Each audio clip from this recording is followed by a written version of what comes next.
இன்னைக்கு எபிசோட்கான மூணாவது ப்ரோமோல AV play பண்ணிட்டாங்க. ஸோ இந்த ஏவியை பொறுத்த வரைக்கும் திவ்யாக்கும் விக்கல்ஸுக்கும் ப்ளே பண்றாங்க. அப்போ மற்ற ரெண்டு பேர் என்ன ப்ரோ அப்படின்ற மாதிரி கேட்டீங்கன்னா, மற்ற ரெண்டு பேரா இல்ல ஒருத்தரா அப்படின்ற மாதிரி தான் இப்போ போயிட்டு இருக்கு. ஏன்னா மிட் வீக் எவிக்ஷன் ஒன்று நடந்திருக்கு அப்படின்ற மாதிரி ஒரு தகவல் வருது. ஸோ அதெல்லாம் கேட்கும் போது அப்போ ஒரு டிக்கெட்டை தூக்கிட்டாங்களோ அப்படின்ற மாதிரி இருக்கு. ஸோ அந்த மேட்ரு என்ன அப்படின்றது வீடியோவில் பார்க்க போகலாம். ஆனால் இந்த மிட் வீக் எவிக்ஷன் இதெல்லாம் தாண்டி பார்த்தீங்கன்னா இந்த ப்ரோமோவை பார்க்கும்போது எனக்கு கண்டிப்பாக சொல்கிறேன், இந்த சீசனை யாரெல்லாம் ரொம்ப அட்டாச்சாக பார்த்தாங்களோ அவங்களுக்கு மேபி கொஞ்சம் வந்து பார்த்தீங்கன்னா இன்னைக்கு எபிசோட் கொஞ்சம் சேடாக இருக்கலாம், ரொம்ப ஒரு மாதிரி ஃபீல் பண்ணுற மாதிரி இருக்கலாம். ஏன்னா பிக் பாஸும் பார்த்தீங்கன்னா உங்களையும் அள வைக்கிறதுக்கு, வீட்டுக்குள்ள இருக்க கண்டஸ்டன்ட்டையும் அள வைக்கிறதுக்கு பார்த்தீங்கன்னா அந்த மாதிரி தான் பேசுவார்னு வச்சுக்கோங்களேன். திவ்யா கிட்டே அப்படி தான் பேசுறாரு, விக்கல்ஸ் கிட்டே அப்படி தான் பேசுறாரு. பட் எனக்கு எப்படி இருக்குன்னு கேட்டிங்கன்னா அப்படிலாம் இல்லை. ஏன்னா இந்த சீசன் அட்டாச்சாலாம் பார்க்கல. இந்த சீசனில் ஐயோ இவங்க தான் டைட்டில் வினராக வரணும், அவங்க தான் வரணும் அப்படின்ற மாதிரிலாம் இல்லை. இந்த சீசனை பொறுத்த வரைக்கும் ஏதோ ஒன்று ஓடுது, சும்மா டைம் பாஸ்க்கு ஒன்று ஓடுது அப்படின்ற மாதிரி தான் பார்த்தமே தவிர மற்றபடி அட்டாச்சா ஐயோ இவங்க தான்டா அவ்வளோதான்டா வேற லெவல் அப்படின்ற மாதிரிலாம் ஒரு மண்ணும் கிடையாது. ஸோ அதனால் எனக்கு எந்த ஃபீலிங்ஸ் வரல. உங்களுக்கு வந்தால் கமெண்ட்டில் மென்ஷன் பண்ணுங்க. அது மட்டும் இல்லாமல் இந்த சீசன் இப்போ முடிய போதில்ல, ஆல்மோஸ்ட் எண்டு வந்துச்சு. ஸோ இது முடியறதால எத்தனை பேர் ஃபீல் பண்ணுவீங்க? நானும் இந்த கேள்வியை பல வீடியோவில் கேட்கணும்னு நினச்சேன், இப்போ கேட்டுறேன். ஸோ எத்தனை பேருக்கு வந்து இந்த பிக் பாஸ் சீசன் 9 முடிஞ்சதுக்கப்புறம் சீசன் 9 முடிஞ்சிருச்சே, இவங்களெல்லாம் நம்ம பார்க்காம போயிடுவோமே, இதுக்கப்புறம் இவங்களை எப்படி பார்க்குறது அப்படின்ற மாதிரி இந்த ஃபீலிங்ஸ் இருக்குல்ல. ஸோ எத்தனை பேருக்கு அந்த ஃபீலிங்ஸ் இருக்குது அப்படின்றத கமெண்ட்டில் சொல்லுங்கள், நானும் தெரிஞ்சுக்கிறேன். எனிவேஸ் இந்த ப்ரோமோவில் என்ன மேட்டர்னு பார்த்தலாமா? ஸோ செட்டப் வந்து பார்த்தீங்கன்னா சூப்பராக போட்டிருக்காங்க. அதாவது அவங்களுக்கு பார்த்தீங்கன்னா அந்த ஃபோட்டோஸ் எல்லாத்தையும், ஃபோட்டோ ஃப்ரேம்ஸ் எல்லாத்தையும் பார்த்தீங்கன்னா லைட்டிங்கோட போட்டு ஒரு மாதிரி நல்லா ரெடி பண்ணியிருக்காங்கன்னு வச்சுக்கோங்களேன், எஃபோர்ட் போட்டிருக்காங்க. ஸோ பிக் பாஸ் டீமுக்கு ஒரு கிரெடிட்ஸ் ஒன்று கொடுத்துரும், உண்மையில் நல்லா ஒர்க் பண்ணியிருக்காங்க. ஸோ இதுக்கு அடுத்து பார்த்தீங்கன்னா அவங்க எல்லாரும் ஃபோட்டோஸ்லாம் பார்த்துட்டு அதுக்கப்புறம் ஏவி ஒன்று எல்இடி ஸ்க்ரீன் ஒன்று செட் பண்ணிட்டு ஸோ அதை வந்து ஏவியை ப்ளே பண்ணுறாங்க. ப்ளே பண்ணும் போதே பார்த்தீங்கன்னா எல்லாம் அழுகுறாங்க. ஸோ அந்த இடத்துல விக்கல்ஸுக்கு பிக் பாஸ் கொடுக்குற அட்வைஸ் என்னன்னா, இந்த மாதிரி விக்கல் சீக்கிரமாக வீட்டுக்குள்ளே வந்த நீங்கள் இப்போ என்னோட விக்கியா வெளியே போறீங்க அப்படின்ற மாதிரி சொல்றாரு. என்னது வெளியே போறீங்களா? ஐயோ என்ன பிக் பாஸ் அவனை மிட் வீக் எக்ஷன் தூக்கிறீங்களா என்ன அப்படின்ற மாதிரி தான் இருக்கு. ஏன்னா இப்போ வந்து விக்கல் சீக்கிரமாக உள்ள வந்து நீங்க விக்கியா வெளியே போறீங்க, பேபி நீ நைட்டே வெளியே அனுப்ப போறதா அதை சொல்றாரா? இல்லை வந்து பார்த்தீங்கன்னா ஓவராலா இப்போ பிக் பாஸ் வந்து பார்த்தீங்கன்னா இந்த சீசன் முடிஞ்சதுக்கு அப்புறம் வெளியே போவாங்களா, ஸோ அதை மென்ஷன் பண்ணி பேசுறாரா என்னன்னு தெரியல. பட் அந்த டைலாக் அப்படி தான் இருக்கு. நெக்ஸ்ட் திவ்யாக்கு வந்து சொல்றேன், இந்த வீட்டுக்குள்ள யாருமே நீங்க சம்பாதிக்கல அப்படின்ற மாதிரி சொன்னீங்க, ஆனால் தப்பு, அது என்ன சம்பாதிச்சிருக்கீங்க அப்படின்னு சொல்றாருல. அது வந்து உண்மையிலே திவ்யா வந்து 2 நாளுக்கு முன்னாடி அழுதாங்கல்ல. ஸோ அப்போ அழுவும் போது எல்லாருக்குமே தோணுச்சு, ஆக்சுவலாக வீட்டுக்குள்ள இருக்க மற்ற கண்டஸ்டன்ட் சொல்றேன். ஸோ அவங்க எல்லாருமே என்ன ஃபீல் பண்ணாங்கன்னா, இந்த பொண்ணு இப்படி அழுவுறா, ஏன்னா யாருமே இல்லை, அவங்க சொன்னது உண்மைதான், திவ்யாவுக்கு க்ளோஸ்டு, இவங்க வந்து பார்த்தீங்கன்னா நமக்கு மட்டும்தான் ப்ரியாரிட்டி கொடுப்பாங்க அப்படின்ற மாதிரி இவங்களுக்குன்னு யாரும் இல்லை. ஏன்னா இந்த பொண்ணு எல்லாருக்கிட்டையும் சண்டை போட்டிருக்கு. ஸோ ஒருத்தர் 2 பேர் இல்லை, வீட்டுக்குள்ள இருக்க எல்லாருக்கும் பார்த்தீங்கன்னா ஏதோ ஒரு இடத்துல ஒரு சண்டையில் போய் சண்டை போட்டிருக்குன்னு வச்சுக்கோங்களேன். ஸோ ஆப்வியஸாக பார்த்தீங்கன்னா இந்த பொண்ணுகிட்ட க்ளோஸ் ஆகிறது கொஞ்சம் கஷ்டம். ஏன்னா ரொம்ப வந்து ஸ்ட்ரெயிட் ஃபார்வர்டாக இருந்தால் வேலைக்கே ஆகாது. தப்புனா தப்பு அப்படின்னு சொல்லிட்டு பார்த்தீங்கன்னா இப்போ நான் கூட இருக்கவன் தப்பே சொல்லிச்சுன்னா அப்போ கண்டிப்பாக கூட இருக்கவங்களுக்கு காண்டா தானே ஆகும். ஸோ இந்த கேரக்டரை பொறுத்த வரைக்கும் அட்டாச் ஆகிறது ரொம்ப கஷ்டம். அதனால பார்த்தீங்கன்னா பெருசாக வேற யாரும் அட்டாச் ஆகல. இப்போ இந்த சீசன் முடியும் போது ஓரளவுக்கு ஃபினாலே நெருங்கும் போது இந்த ஆரோரா, அதுக்கடுத்து பார்த்தீங்கன்னா வியானா, ஸோ அதுக்கடுத்து இந்த ஆதிரை, இவங்களாம் ஓரளவுக்கு இப்போ வந்து பேசுகிறாங்க வைக்கிறாங்க அப்படின்ற மாதிரி இருந்தாலுமே அது அந்த அளவுக்கு பயங்கர பாண்டிங் ஜெனியூனா அப்படி இருந்ததா பார்த்தீங்கன்னா இல்லை. ஓரளவு க்ளோஸ் யாருன்னு பார்த்தீங்கன்னா ஆதிரை வேணா இப்போ கொஞ்சம் ரீசெண்ட் டைமில் கொஞ்சம் க்ளோஸ் ஆகிருக்கலாம். பட் ஃபுல்லாகவே பார்த்தீங்கன்னா ஒருத்தர், அதான் அவங்க சொன்ன மாதிரி ஒருத்தர் எனக்குன்னு ஒருத்தர் இல்லை இந்த வீட்டுக்குள்ளே அப்படின்ற மாதிரி சொன்னாங்க. அது உண்மைதான். ஸோ பிக் பாஸ் அதான் சொல்கிறாரு, அது ரொம்ப தப்பு, வீட்டுக்குள்ளே இல்லை மேலே நான் உட்காந்துருக்கமா அப்படின்ற மாதிரி அவர் சொல்கிறாரு. ஆனால் பிக் பாஸை பொறுத்த வரைக்கும் ஸ்டார்டிங்லேருந்து ஒரு விஷயத்தை பண்ணிட்டு இருக்காருங்க. அதாவது திவ்யா கிட்ட வந்து பார்த்தீங்கன்னா அந்த வீட்டு சொல்ல விளையாட்டா பேசுவார்ல, அதை வந்து பார்த்தீங்கன்னா பண்ணிக்கிட்டு தான் இருக்காரு. மேபி அவருக்கு ஏதாவது ஒரு மேலே கண்ணு இருக்கா என்னன்னு தெரியல, திவாகர் மாதிரி அவர் ஒரு ஆளா என்னன்னு தெரியல. ஸோ அவர் வந்து பார்த்தீங்கன்னா அப்பப்போ திவுன்னு கூப்பிட்டுனே இருப்பாரு. இந்த இடத்துல விக்கல்ஸ்லாம் காண்டாவான். பிக் பாஸ் நீங்கள் சொல்கிறத வந்து கேட்கவே மாட்டாங்க. அவங்க நீங்கள் சொல்கிற ரூல்ஸ் எதாவது ஃபாலோ பண்ணுறாங்களா? ஸோ உங்கள் ரூல்ஸை உங்கள் பேச்சை மதிக்காதவங்க நீங்கள் எது கொஞ்சம் கூப்பிடுறீங்க, எதுக்கு அவங்களை திவுன்னு கூப்பிடுறீங்க, இதெல்லாம் எங்களுக்கு சம காண்டாவது அப்படின்னு நம்ம பேசியிருந்தாரு.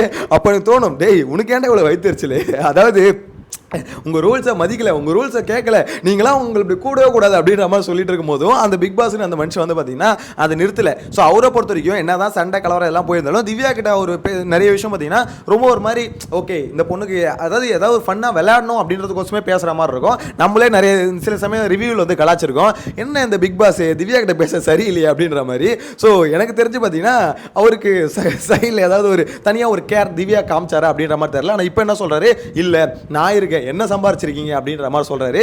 எனிவேஸ் அவரோட மோட்டிவ் என்னன்னு தெரியல, வெயிட் பண்ணி தான் பார்க்கணும். பிக் பாஸ் கொஞ்சம் ஜாகிரதையா இருங்க. திவாகருக்கு மட்டும் இந்த மேட்டர் தெரிஞ்சதுன்னு வச்சுக்கோங்களேன், வீட்டுக்கு கத்தியோட வருவாரு. ஏன்னா வீட்டுக்குள்ள அந்த பைபிள் அப்படி தாங்க சுத்திட்டு இருக்கு.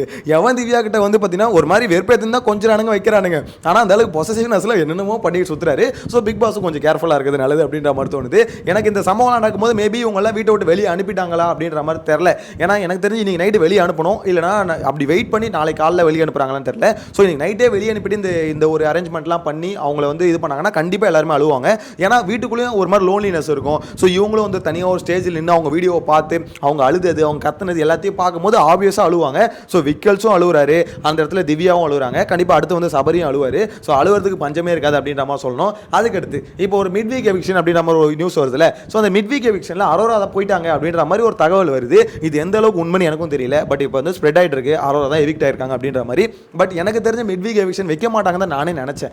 ஏன்னா இப்போதைக்கு நான் அப்படி தான் நினச்சிக்கிட்டு இருக்கேன். ஏன்னா அவள் தான் ஃபினாலேக்கு 4 பேர் தான் இருக்காங்க. ஸோ இந்த 4 பேரில் ஒருத்தர் எடுத்துட்டு அப்புறம் நாளைக்கு வந்து 3 பேர்லேருந்து அதுக்கப்புறம் ஃபில்டர் பண்ணுறது ஃபினாலே வீக் அப்போ எப்படி இன்ட்ரெஸ்டிங்காக இருக்கும் புரியுதுங்களா உங்களுக்கு? ஃபினாலே வீக்கில் ஒரு 5 பேர் இருப்பாங்க.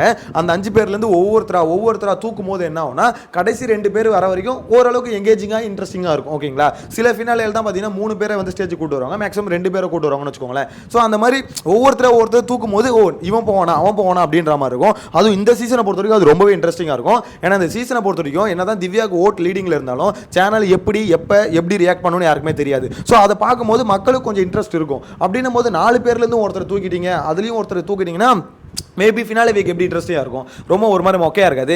எனக்கு என்னமோ ஒரு மாதிரி மொக்கையாக இருக்கும் அப்படின்ற மாதிரி தோணுது. ஸோ இருக்கிறது 4 பேர், அந்த 4 பேரோட ஃபினாலே போயிட்டால் கொஞ்சம் பெட்டராக இருக்கும். பட் அந்த ஒருத்தர் வந்து அரோரா அப்படின்ற மாதிரி தகவல் வருது.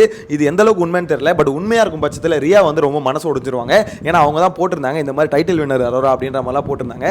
ஸோ அப்படின்னும் போது இது வந்து அவங்க எப்படி ஏற்றுக்க போகிறாங்க அப்படின்ற மாதிரி தெரியல. ஆனால் என்ன பொறுத்த வரைக்கும் ஒன்று சொல்லவா, இன்கேஸ் இது வந்து உண்மையாக இருக்கும் பட்சத்தில் அரோரா தான் வெளியே போயிருக்காங்க அப்படின்ற மாதிரி இருந்தால் அது ஓட்டு அடிப்படையில் இருந்தா அப்படின்ற மாதிரி கேட்டிங்கன்னா இல்லை.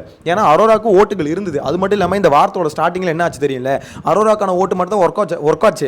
மற்றவங்களோட நம்பருக்கு நீங்கள் கால் பண்ணிங்கன்னா ஓட்டே போல. ஸோ அவங்களோட நம்பர் மட்டும் தான் ஒர்க்கிங்கில் இருந்தது. அப்படின்னும் போது அவங்களுக்கு ஓட்டும் இன்க்ரீஸ் தான் இருக்கும், ஓட்டு வந்து அந்தளவும் குறையும் இல்லை. ஸோ விக்கல்ஸ் தான் பாட்டமில் இருக்கார். ஓகேங்களா? ஸோ அப்படின்னும் போது விக்கல்ஸ் பாட்டமில் இருக்க மிட் வீக் எவிக்ஷன் வச்சா ஒரு ப்ராப்பராக ஃபேரான ஒரு எவிக்ஷன் இருந்தால் விக்கல்ஸ் தான் தூக்குவாங்க, நெக்ஸ்ட் தான் அரோரா தூக்குவாங்க.